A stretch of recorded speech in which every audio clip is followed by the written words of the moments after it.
Hello everybody. So we are going to discuss now the second method that we can use to calculate the enthalpy change for a reactive system, which is using the heat of formation method. And this is, as I mentioned before, this is just another approach that we follow. So in this approach, what we are going to do is very similar. We are assuming a hypothetical path, and based on this hypothetical path, we are going to do our calculations.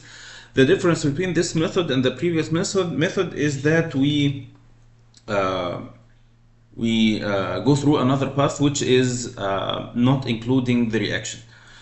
So if you remember the calculations of mass balance for reactive systems, we said that we can do different, or we can go through different methods. One of them was the heat of reaction method, the extent of reaction method, and the other was the atomic balance method. So this is pretty much similar to the atomic balance method. We don't need to know exactly what kind of reactions are taking place. It's not of our concern. We do the balance based on the atomic species. So it's the same thing. So this hypothetical path is based on the assumption that the reactants will decompose to form the basic elements or the basic constituents that these components are made up of.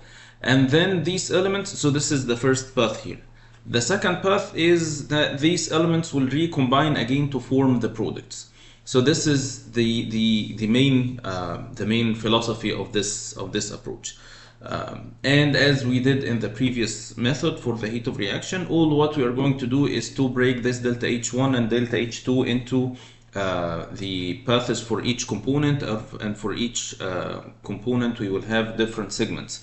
And we will calculate delta H for each one of the components based on the path of each segment. So this is what we're going to do. But again, the main thing is to understand this idea. So if you understand the idea, the rest is going to be just routine work. So for this method, we don't calculate the heat of reaction, which was clear from the schematic of the process or the method, and we calculate the enthalpy change due to the reaction by the knowledge of the heats of formation, and we will see this shortly. And with the hypothetical path, we assume that the reactants decompose to their elemental components, and then the components will combine to form the products. And as I said, delta H1, delta H2 will be broken into terms to be able to calculate each one of them. There is one thing that I want to mention, which is going to be very intuitive, but I want to mention this just to make things clear. That we mentioned before the heat of formation, and we discussed it in details when we were talking about the calculation of standard heat of reaction using the heat of formation. So we said that the heat of formation is the enthalpy change when a molecule is being formed from its main components. Like in this case, we have carbon plus hydrogen form methane, and this is a reaction. So the heat of this reaction is the same as the heat of formation of methane, which is negative at 190.36. So this is called a formation reaction. So it's called formation reaction because the compound is formed from the basic or the elemental components. The opposite of this is going to be the decomposition reaction. So if this methane is decomposed to form carbon and hydrogen, this is called a decomposition reaction, where the heat of this reaction, it's very, very intuitive that this is the opposite of this. So it's going to be multiplied by -1. So if you multiply this reaction by -1, this is what you'll get.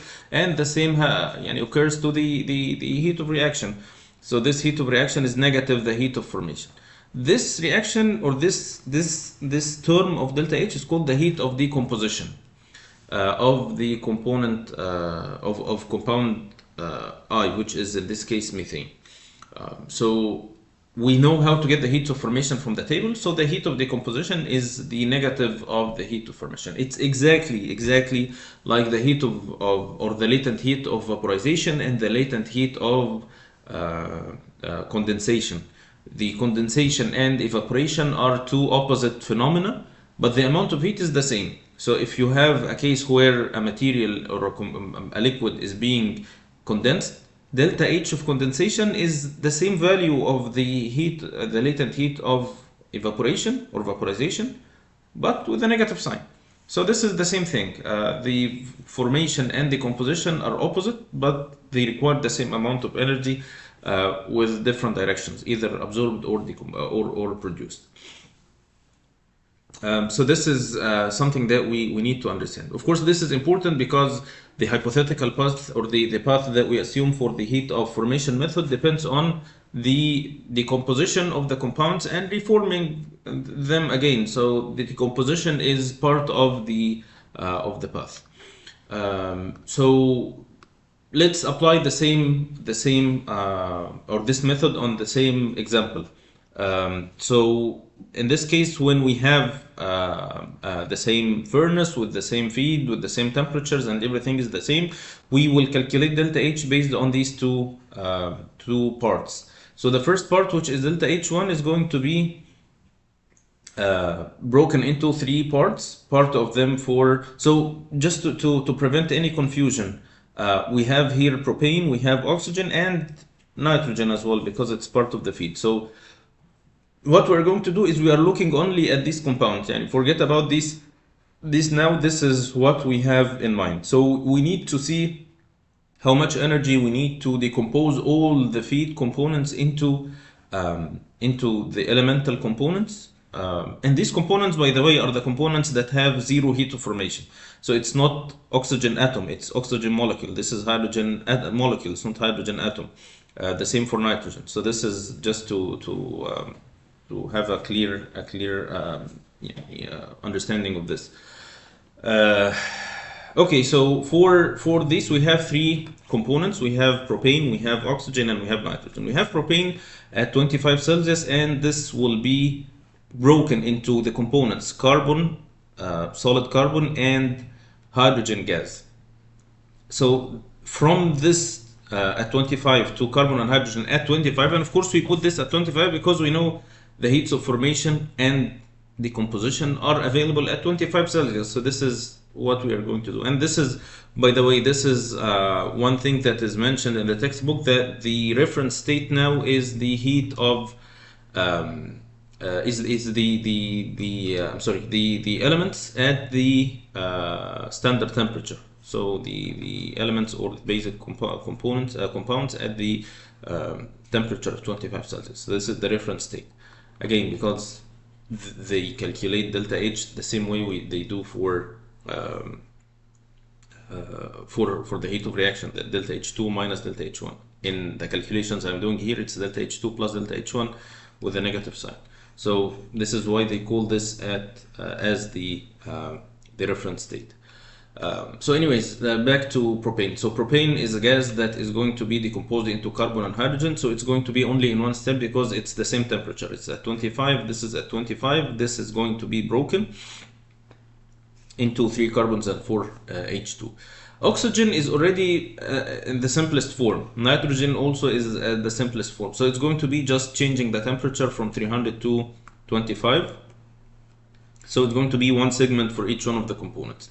For delta H2 is going to be more, or will take more steps. And we will take it as I told you, just look at what we have here. We have carbon dioxide, the 4 components here: oxygen, nitrogen, carbon dioxide, and water vapor. So if we look at oxygen, it's going to be oxygen gas at 25 to oxygen gas at 1000 degrees Celsius. So it's going to be just one step. The same for nitrogen, from 25 to 1000. Here again, it's not written because this equation doesn't include the excess and the inerts, so we don't have the oxygen here.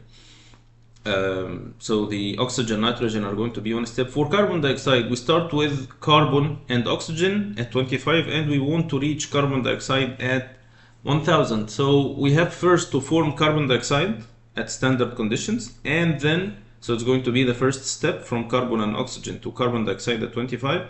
Then from carbon dioxide at 25 to carbon dioxide at 1000 degrees Celsius. So this is the third step, the third component. The fourth component is water. Is going to be like, it will take some time. The reason is because because here we have hydrogen and oxygen, they will form water at 25 Celsius and 1 atmosphere. Water at 25 Celsius and 1 atmosphere is liquid water, and we want this to be water gas at 1000 degrees Celsius. So this has to go through 3 steps besides the formation. So the first is the formation step. Let me, oops, I'm sorry. Let me zoom in here. So the first step is hydrogen and oxygen to form water at 25 degrees Celsius. So this is the heat of formation. Then this water would be heated to 1000 degrees Celsius from liquid to liquid. So this is one more. Then we have vaporization step where the liquid is turning into vapor at 100 Celsius. And then one more step where this water is going to be heated from 100 Celsius to 1000 Celsius.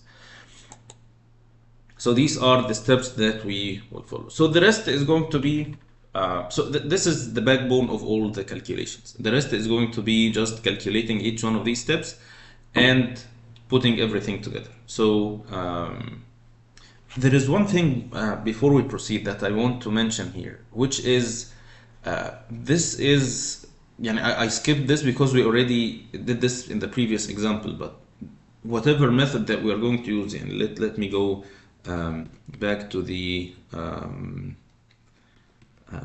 not sure which slide.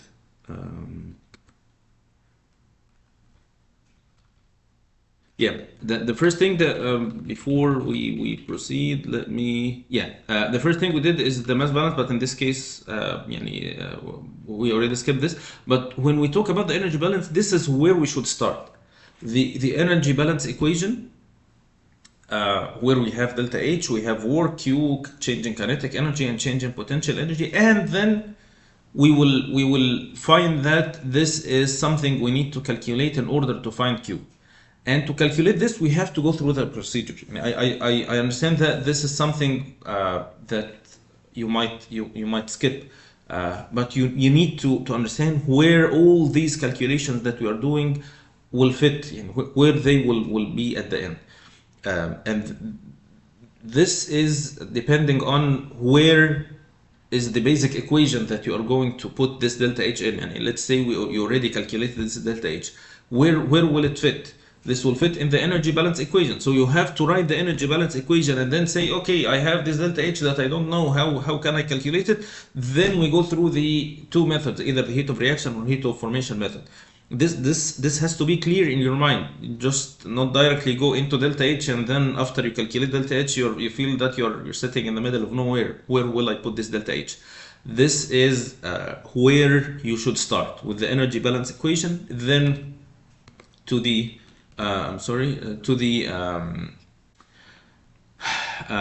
then to the calculation of delta H. So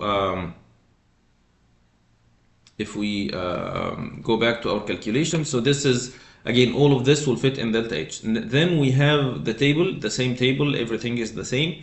We will put the values of delta H and we use them to calculate delta H1 and delta H2 and to calculate the total delta H.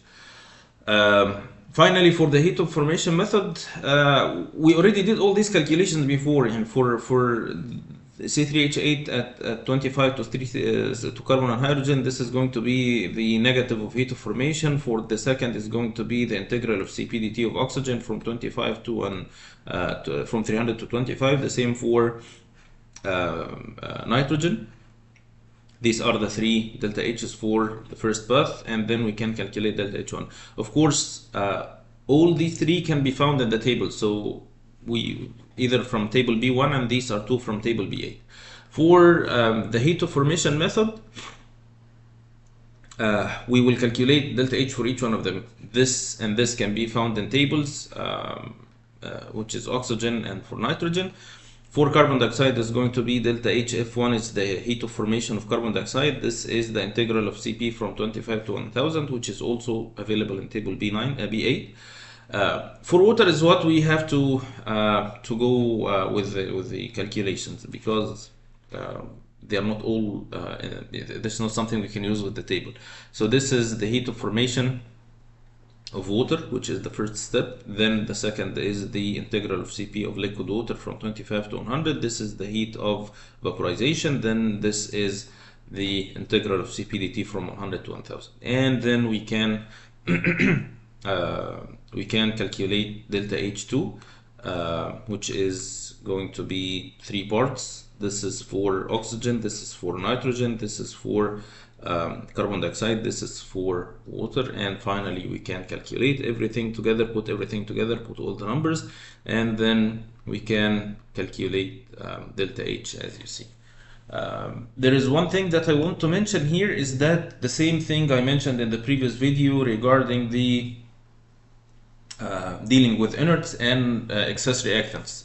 For oxygen, you'd see that we have 600 oxygen here, and you have where it is, yeah, this 100 oxygen. If you take the 100 oxygen here, 100 from here with this 100, you can treat them as physical system. The same for nitrogen. You have this total amount of nitrogen here and here, you can treat them as physical system and don't include them. This will save time, but again, if you want to do this, make sure you use the right flow rates with each one of the integrals to prevent any mistakes in the calculation. So this is the method. This is all what I want to mention here. And there's one thing I just want to discuss next time, is comparing the two methods and which one to use. And this is going to be the topic of next video, inshallah. So I'll see you then.